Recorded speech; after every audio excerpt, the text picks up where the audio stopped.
महापौर महोदया, आपण सिद्धिविनायक मंदिराला विकासासाठी 500 करोड दिले अशी माझी माहिती आहे. सिद्धिविनायक मंदिर आम्हा सर्वांचं आराध्य दैवत आहे, आपल्या सगळ्यांचं आराध्य दैवत आहे, त्याबद्दल कोणाचं दुमत नाहीये. त्यापर्यंत सिद्धिविनायक मंदिराला भाविकांकडून करोडो रुपये मिळतात.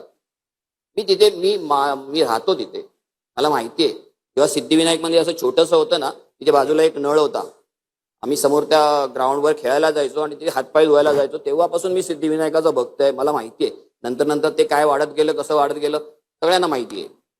परंतु त्या मंदिराकडे स्वतःचे करोडो रुपये असताना जे मंदिर अन्य संस्थांना करोडो रुपयाची देणगी देतं, त्या मंदिराला आपण 500 करोड का दिले? कशासाठी दिले? शिवशोभीकरणासाठी. कसलं शिवशोभीकरण?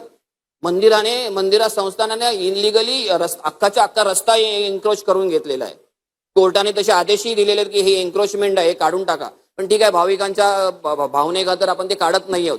त्यापेक्षा मंदिराने आजूबाजूच्या परिसरातल्या इमारतीतली जी लोक आहेत त्यांना कन्व्हिन्स करावं, त्यांना चांगल्या ठिकाणी, कुठे शिवाजी पार्क सारख्या ठिकाणी चांगली घरं द्यावीत, त्यांची घरं विकत घ्यावीत आणि त्यांचा परिसर जो आहे मंदिराचा तो मोठा करावा. तुम्हाला महानगरपालिकेच्या 500 करोडची गरज काय? मला वाटतं प्रशासनाने यावर, मला थोडंसं हा जी काही पैशाची उधळपट्टी चाललेली आहे याच्यावर थोडंसं मला विश्लेषण करून सभागृहाला सांगावं.